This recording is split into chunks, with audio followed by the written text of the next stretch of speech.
Ça y est, ça devait arriver. Elon Musk a implanté sa première puce dans un cerveau humain. Neuralink, l'entreprise la plus folle d'Elon Musk, a réussi apparemment avec succès cette nuit, cette première implantation. Oui, c'est ce que nous... augmenter.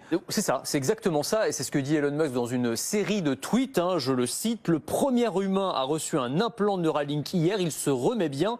Les premiers résultats montrent une détection de l'activité neuronale prometteuse. Bah oui, parce que c'est ça, Neuralink et cette technologie baptisée télépathie, tout est dans le nom, télépathie, c'est en gros une puce électronique de la taille d'une pièce de monnaie, c'est tout petit, intégré directement dans le cerveau et qui va permettre potentiellement de contrôler n'importe quel appareil électronique, ça peut être un smartphone, ça peut être un ordinateur, directement par la force de la pensée. En gros, ce petit implant électronique, il va analyser, interpréter les signaux électriques envoyés par le cerveau, et à partir de ça, il suffira de se concentrer, je sais pas moi, sur une phrase par exemple, pour la voir instantanément s'écrire sur l'écran d'un téléphone ou celui d'un ordinateur, de se concentrer pour pouvoir prendre un appel. Enfin, on peut imaginer plein de cas d'usage, les premières applications étant médicales. Alors, on n'a pas l'identité du premier, du premier cobaye, du premier patient, mais on sait que Elon Musk cherchait notamment des personnes lourdement handicapées, des tétraplégiques, des personnes atteintes de la maladie de Charcot. Et effectivement, les premières applications, ça va être ça. Ça va être permettre à des personnes lourdement handicapées de retrouver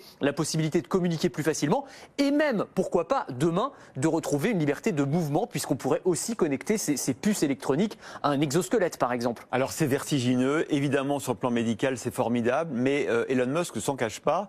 L'objectif, c'est pas celui-là à moyen et long terme, c'est d'augmenter l'humain, de nous rajouter des capacités, par exemple, de mémoire, de stockage, d'intelligence. Comme un ordinateur, quasiment, comme quand vous achetez de la RAM pour votre ordinateur, vous achetez de la mémoire vive, bon, pourquoi pas, vous pourriez acheter une puce électronique pour doper votre cerveau. Effectivement, Elon Musk insiste beaucoup sur les fonctionnalités médicales, peut-être pour faire passer la pilule, mais à terme, ce sera vraiment ça. C'est monsieur et madame tout le monde qui pourra acheter comme ça une puce électronique pour pouvoir doper son intellect. Et donc plus on sera riche, plus on sera potentiellement intelligent. Alors c'est des questions aussi, l'une des questions que ça va poser, c'est une humanité à deux vitesses entre ceux qui peuvent se payer cet implant neuronal et ceux qui ne le peuvent pas, avec derrière un enjeu qui est un enjeu civilisationnel. Ce qui explique Elon Musk, c'est que demain, le seul moyen pour que nous les humains en soient compétitifs face à l'intelligence artificielle, ce serait d'augmenter nos cerveaux avec ces implants. Ouais. Donc en gros, mon boulot est menacé par l'IA, je me fais implanter et si j'ai pas les moyens, je suis au chômage. Enfin, je caricature un peu, mais c'est un peu ça l'esprit, quoi. Alors en plus, c'est pas les premiers,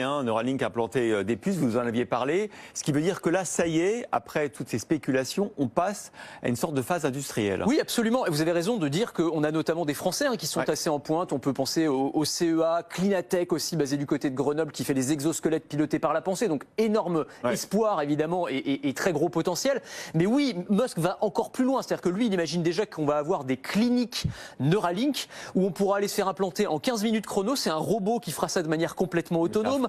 Affreux. Alors je sais pas, je vous laisse juger, mais en tout cas c'est vrai que c'est un futur assez dystopique. Et on pourra mettre à jour aussi, par exemple. Mais oui, c'est ça, c'est comme l'iPhone, quoi. Vous aurez la nouvelle version tous les ans et vous pourrez la mettre à jour. Alors est-ce qu'il faudra se faire enlever la puce et en remettre une autre, ou est-ce que ça se fera par mise à jour logicielle? Je ne sais pas. Vous, Anthony? C'est ça, je suis à Neuralink 12, moi déjà, je suis très en avance. Moi, je suis au 10 encore. Et on a même une ébauche de prix, puisqu'on sait que ce sera commercialisé auprès des assurances aux États-Unis, $40 000, en tout cas dans un premier temps. Voilà, c'est le prix d'un implant.